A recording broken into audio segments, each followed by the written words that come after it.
Hoy voy a analizar brevemente una escena de la película Las Dos Torres, segunda entrega de la saga del Señor de los Anillos, ya que me parece una locura audiovisual sin precedentes que puede ser muy interesante y curiosa de analizar al detalle. Es un momento mítico de la saga y personalmente uno de mis momentos favoritos. Se trata de una de las escenas en que dialogan las dos personalidades Gollum y Sméagol, uno de los personajes más tristes del Señor de los Anillos, que tiene su psique totalmente dividida en dos. Cuando se consideró a Andy Serkis para interpretar a Gollum, en un principio el actor simplemente iba a poner la voz a la criatura, pero cuando Peter Jackson le vio en su casting, quedó tan maravillado que le pidió darle vida a través de sus movimientos también.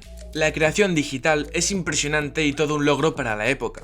El realismo es casi total y la integración e interacción con el entorno es maravillosa. Si habéis visto la saga, sabréis que es una criatura fantástica que una vez fue un hobbit, y conoceréis su historia sobre cómo fue corrompido por el poder del anillo. Pero básicamente es una criatura que por X circunstancias se convierte en un ser monstruoso, y que para sobrevivir extiende su propia personalidad. Por una parte, hay como una especie de personalidad dominante, violenta, agresiva y muy egoísta que es Gollum, que representa su parte oscura y esclava del poder del anillo y su influencia. Y por otra parte tenemos a Sméagol, que es una figura más noble, solidaria y bondadosa que representa su vida antes del anillo, cuando era un hobbit normal que entendía lo que era sentir amistad y amor. La escena en cuestión dura solo 2 minutos y medio, pero tiene mucha miga y está llena de ingenio y sagacidad por parte del cineasta Peter Jackson.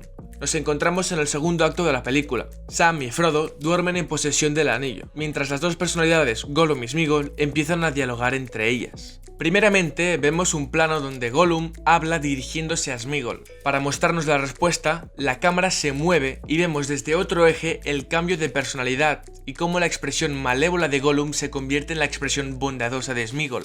Se repite el mismo recurso y hay otro cambio de eje con el movimiento de la cámara visible sin cortes, esta vez de Sméagol a Gollum. A medida que la discusión entre sus dos identidades avanza, se sustituye el movimiento de la cámara por un juego de planos contra planos cada vez más dinámicos. Teniendo en cuenta que no hay eje, porque en realidad es una persona hablando consigo misma, parece como si Peter Jackson fabricase un eje de la nada. Un eje que saldría de Gollum y Sméagol hacia adelante, de frente, y lo que hace la cámara en el fondo son saltos de eje, de ese eje imaginario que está fabricando para presentarnos cómo va a funcionar la escena. Eje que después va a pasar a respetar en el plano contra plano. Después de hacer esta presentación, Peter Jackson, aparte de enseñar al espectador cómo funciona la escena y cómo la ha ideado, juega con él y le hace partícipe consciente sin dejar que se pierda en el artificio. A partir de un momento, este artificio se sustenta en eliminar las transiciones gestuales entre una y otra personalidad, porque en realidad en el toma y daca dinámico que vamos viendo tiene que ver claramente unas transiciones.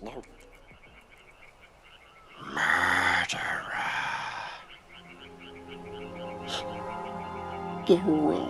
Go away! I hate you.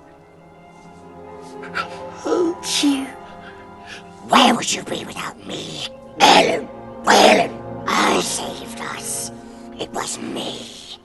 We survived because of me. Cuando vemos a Gollum gritando con la boca abierta y de repente a Sméagol apocado, empequeñecido, diciendo que no, hay claramente una transición gestual que la peli se salta.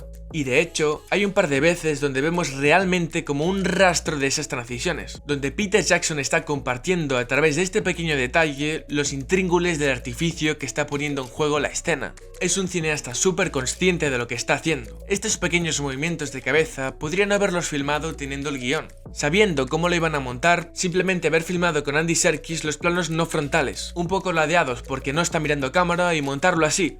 Pero es Peter Jackson quien elige filmar también alguna transición, y dejarlas para que los espectadores con una mirada más sofisticada puedan sentirse parte de este juego. El plano de No es brevísimo y vemos a Sméagol girándose. Ves a Gollum que viene del giro y vuelves a ver a Sméagol que viene del giro. Es un recurso genial y no abusa de ello. Durante todo el tiempo está jugando con el pleno artificio, un plano contra plano absolutamente falso que se salta las transiciones, pero en un par de intercambios te deja ver como la cola de esos giros de cabeza. Otro detalle interesante es que cuando habla Sméagol, la cámara se mantiene un poco alejada de él, y cuando habla Gollum, la cámara está muy cerca. provocando que aunque sea el mismo cuerpo, transmitan sensaciones completamente opuestas. Además de que mentalmente el espectador va procesando a Gollum en un plano cerrado y a Sméagol en un plano abierto, y automáticamente entiende qué personaje está viendo solo con ver la composición de los planos. Al mostrarnos a Gollum de cerca, su agresividad y su rostro amenazante en tan primerísimo plano, claramente vemos la fortaleza histórica de Gollum por estar encima de Sméagol, y cómo Sméagol tiene que batallar en condiciones adversas. Es el David contra Goliat de alguna manera. Esta escena es una batalla de poder entre dos identidades confrontadas. Cada uno, con sus armas y su personalidad, quiere someter al otro, y en esta batalla hay claramente una jerarquía. Y precisamente lo interesante es ver cómo se va moviendo esa jerarquía. Hay un corto de Disney llamado Gary's Game que trata de un señor mayor con dos personalidades que juega ajedrez consigo mismo, en el que encuentro varias similitudes con esta escena. En las primeras jugadas ves como el señor Gary hace el primer movimiento y acto seguido cambia de silla y hace otro movimiento. Luego entra en juego el plano contra plano más dinámico, mostrando las dos personalidades distintas, donde vemos las jugadas de uno y del otro, incluso saltos en la continuidad, y en un plano vemos la mano de un personaje por encima de la reacción del otro, para reforzar esa lucha y la diferenciación entre los dos personajes. Los dos casos me parecen muy interesantes sobre cómo subrayar emociones, cómo manifestar una relación que no es igualitaria, cómo trabajar esa idea de las idas y venidas en el juego de poder y el hecho de que el artificio se sustente en la eliminación total de las transiciones. Al final de la escena, cuando de alguna forma Sméagol derrota puntualmente a Gollum, se nos confirma. Se nos da el contraplano donde debería de aparecer Gollum, y Gollum no está. Leave now and ever come back!